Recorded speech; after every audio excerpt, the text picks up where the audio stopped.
Ese es mi, ese es mi fallido, ¿no? No grabar. ¿Por qué? ¿Qué deseo se me juega, no? En que no grabar, eso tendré que pensarlo yo. Quizás es... No, no Tendrá importa. que ver con los pacientes que no tienen que revelar lo que hablan y como que esto es algo más privado y no que esté grabado. Puede ser, sí, puede ser.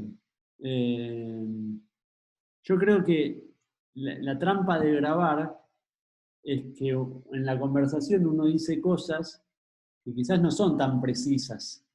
Lo que importa es que entendamos y que vayamos charlando. Entonces, quedan grabadas cosas que yo después me arrepiento de haber dicho.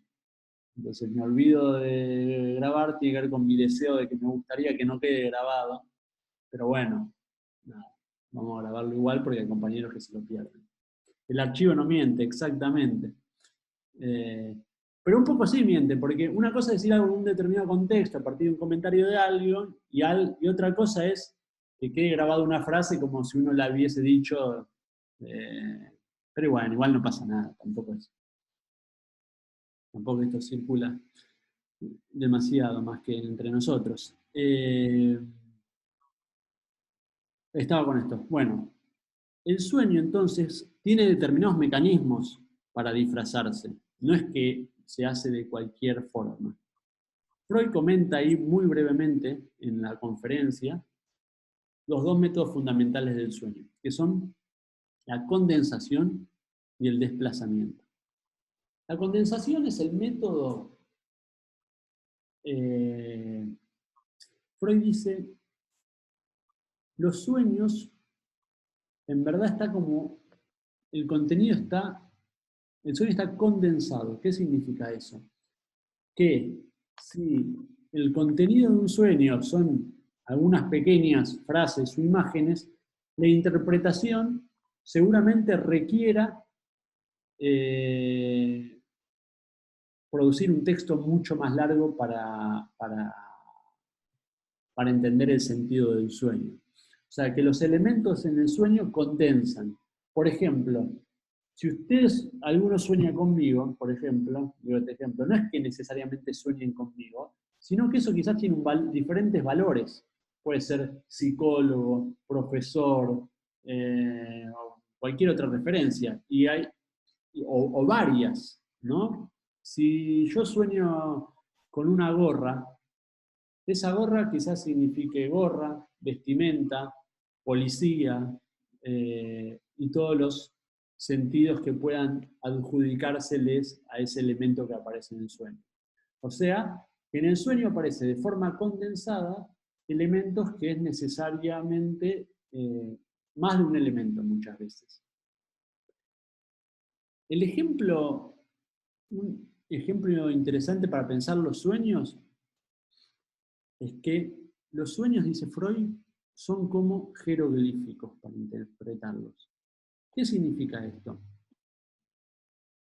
Que no es una traducción lineal, sino que a veces las imágenes tienen un valor no por el sentido de esa imagen, es decir, si aparece un pato en el sueño, no necesariamente ese pato significa un ave, sino que está ahí, quizás está por su valor de palabra. Esto es medio complicado, pero se los digo fácil.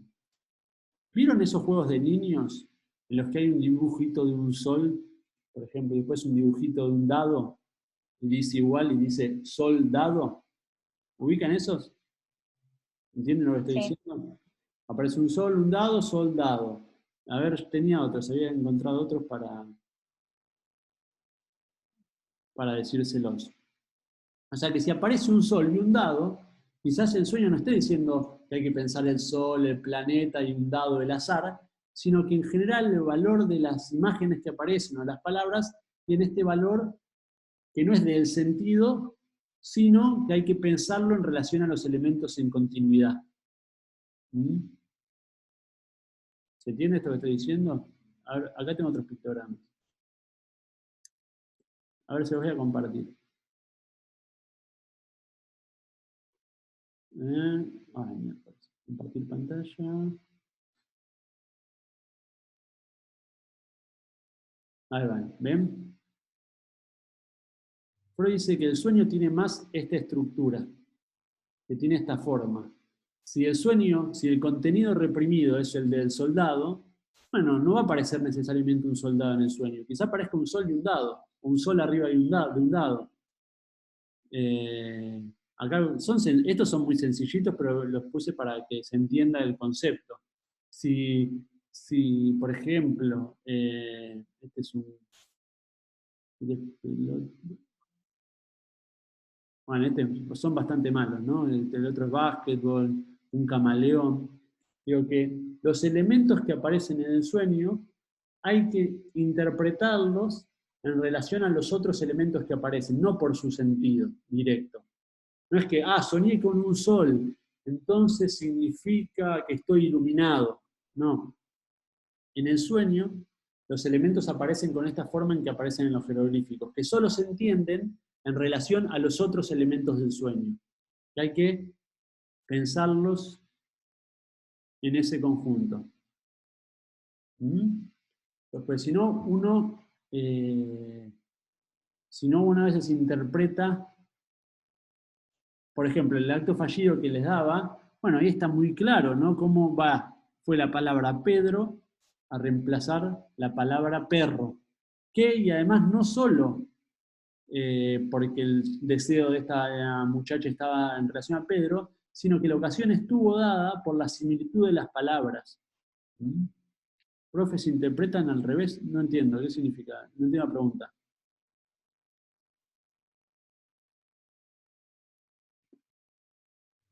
¿En qué sentido se interpretan al revés? ¿Del final al principio? Sí, perdón, que había leído algo en el esquema del peine, que no sé, quizás tenía algo que ver con esto. Sí, el esquema Pensé que quizás... tiene que ver, pero el esquema del peine es un esquema que hace Freud para pensar la inscripción de las huellas némicas en el aparato psíquico. Es bastante complicado. Es cómo van produciéndose las marcas en el inconsciente. No, en este caso no es que se interpreta el sueño al revés del fin al principio. El sueño se interpreta a partir de sus elementos y las asociaciones que van allí surgiendo. Y los dos métodos fundamentales de trabajo del sueño es la condensación, como les decía, y el desplazamiento. El desplazamiento es otro mecanismo. Si la condensación es en un mismo elemento, se condensa en diferentes sentidos, diferentes términos que pueden surgir, en el desplazamiento aparecen desplazados. Por ejemplo, puede aparecer una remera para significar a determinada persona que la usa habitualmente. ¿Se entiende? Como aparecen desplazados. Bueno, ya estamos llegando a la hora, así que abramos preguntas, cuestiones generales o comentarios. Profe, una última pregunta respecto a los sueños. Cuando son muy vívidos, es decir, cuando uno sueña algo y, no sé, me ha pasado hace muchos años de soñar que alguien me apretaba, por ejemplo, la mano y cuando me despierto sigo teniendo esa sensación del apretón de mano. Sí. Mira, lo que muestra ahí, en todo caso, más allá de interpretar ese sueño y no podríamos, es que la diferencia entre la vigilia y el sueño no es tan abismal como solemos creer. Entonces, lo que tiene efectos en los sueños puede tener efectos en nuestra cotidianidad. Es decir, los sueños y las otras formaciones del inconsciente son vías facilitadas para el inconsciente, pero también aparecen también se expresan cotidianamente. Digo, no es que el sueño es un estado completamente ajeno al de la vigilia, al de estar despierto,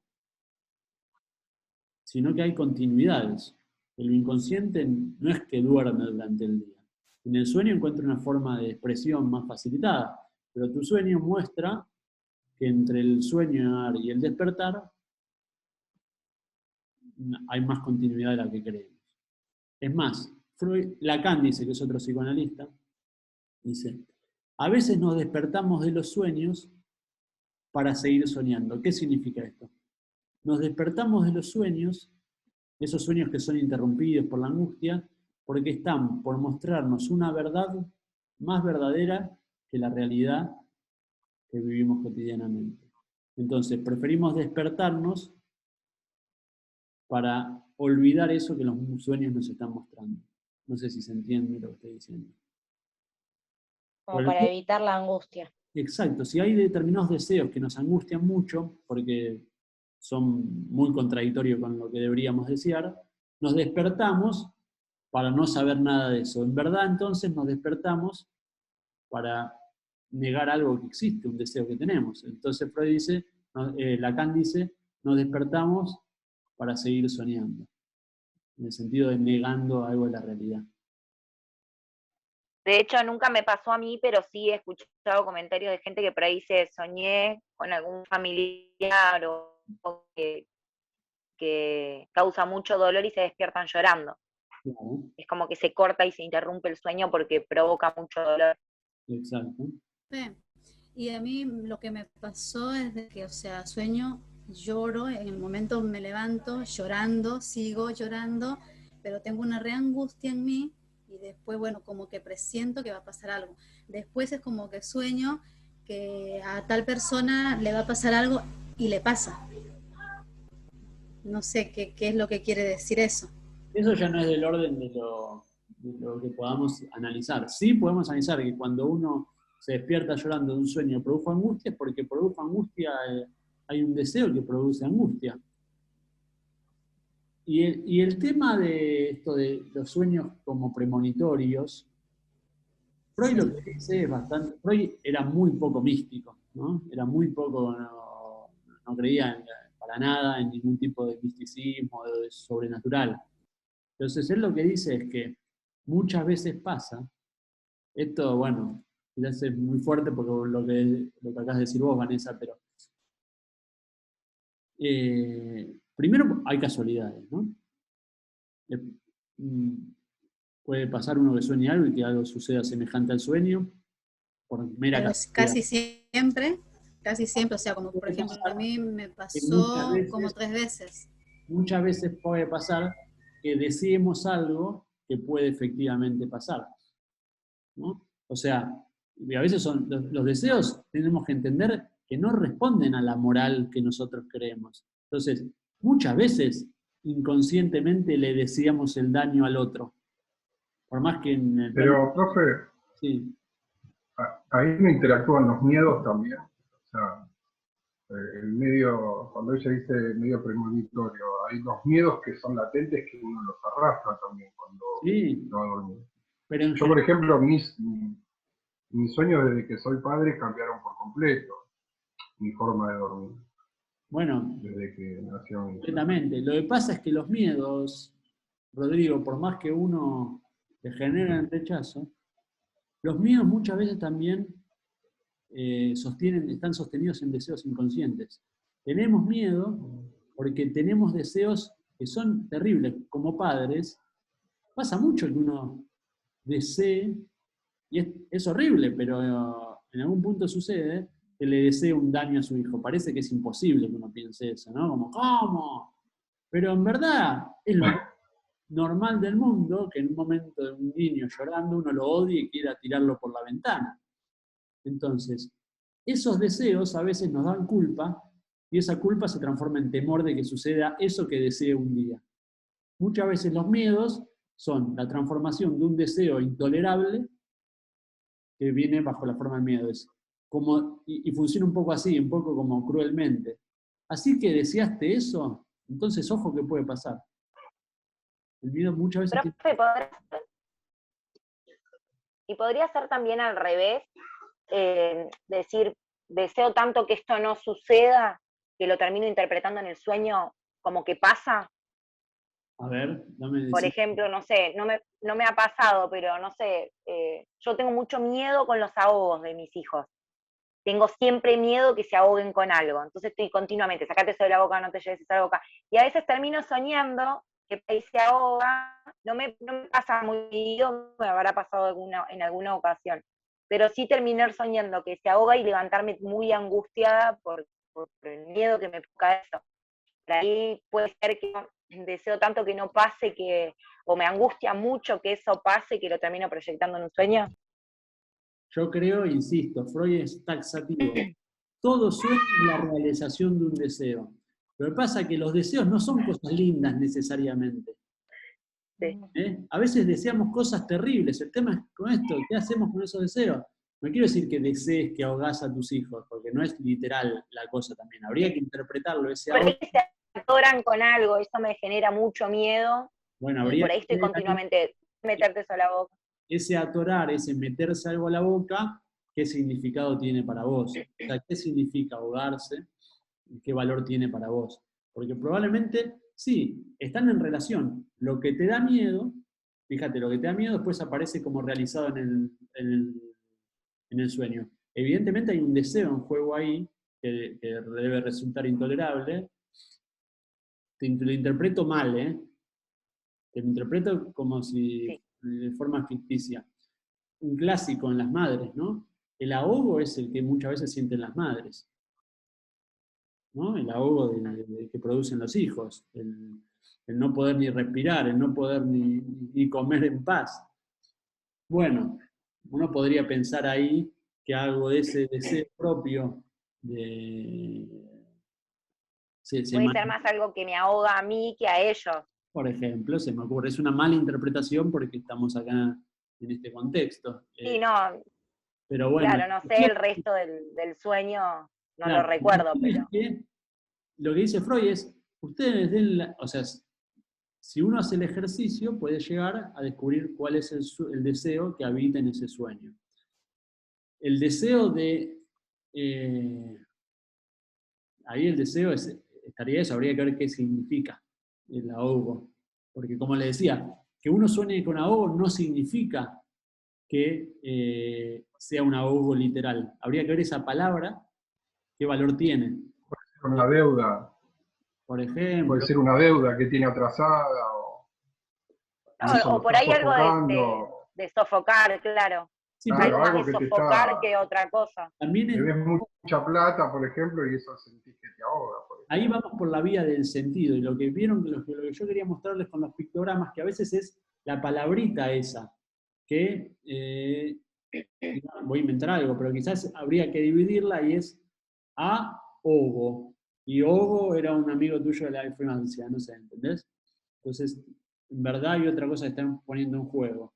Y es un amigo tuyo, estoy inventando todo, ¿no? Pero imaginemos que Ogo era un novio tuyo de la infancia y que no tuviste hijos con él y hubieses deseado tener hijos con él. Y ahí está el deseo presente todavía. Entonces, cualquier cosa que recuerde ese deseo intolerable, porque ya vos tuviste hijos con otro y bla, bla, va a caer reprimido. Entonces, cuando aparece el ahogo, aparece ahogo y hay que eliminarlo. Ese es, digo, Claro, es entonces una realización en el sueño de un deseo no cumplido.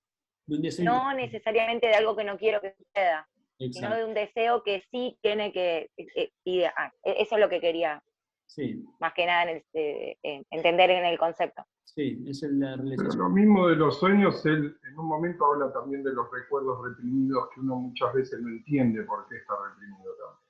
Muchas veces él habla en una parte de que por ahí el recuerdo está reprimido porque es algo vergonzoso y uno lo asocia a algo doloroso o feo, pero como que no tiene bien claro por qué reprimió ese recuerdo. Y por ahí fue por otro motivo. Mm. Sí, sí, sí, sí, completamente. Bueno, otra cuestión? ¿Alguna otra pregunta? ¿Alguna pregunta de la cruzada que quieran hacer en general? ¿No?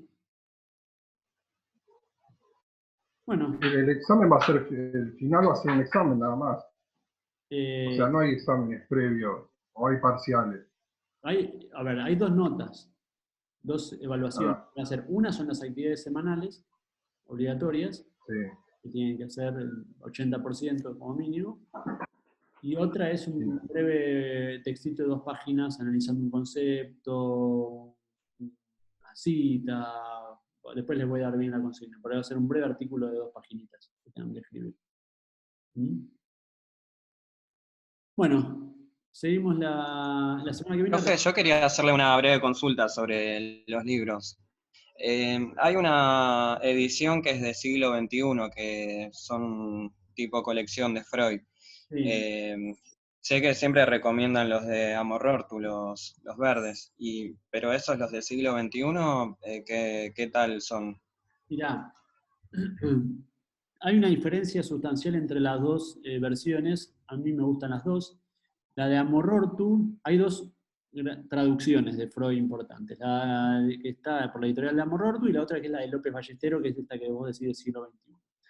La que tiene la de Amorortu es que es muy precisa en las traducciones. Entonces, para el estudio, para la investigación acabada, a veces es más recomendable, porque siempre traduce la misma palabra de la misma forma. ¿Se entiende? Entonces, uno, Sí. si Freud usó esta palabra, si está escrita esta palabra, sueño acá, es que Freud usó tal palabra en alemán. Eso hace que a veces la lectura no sea tan agradable, porque está hecho muy literal en algunos puntos. Es como muy rigurosa en ese sentido. La de López Ballestero, que es la otra traducción, es una traducción un poco más poética, si se quiere. Entonces, a veces no es tan fiel a las palabras, sino al espíritu de la escritura de Freud. Entonces tiene ese valor también, que a veces es más agradable a la lectura, porque respeta un poco más la poesía de Freud, quizás. Pero son diferencias. Claro, entonces una sería como una versión más literaria y otra más abocada o con fines más investigativos, más académicos, En ese quizás. sentido, sí. La otra también, ojo, no es que cualquier cosa, no es que Sí. cualquier cosa, pero se toma algunas licencias que la otra no. Claro. No licencias, son diferentes decisiones de traducción. Uno cuando traduce tiene que elegir, respeta a veces, si la palabra o el espíritu. Bueno, esas dos decidieron, una más por la palabra y otra más por el espíritu, digamos. Para mí me parecen las Bueno, dos. gracias, profe. Son las dos buenas, ¿eh? Son las dos buenas. Profe, Bueno, sí. una consulta. ¿Me podrá aclarar una duda sobre cómo va a ser el examen final? Porque yo no entendí bien cómo era.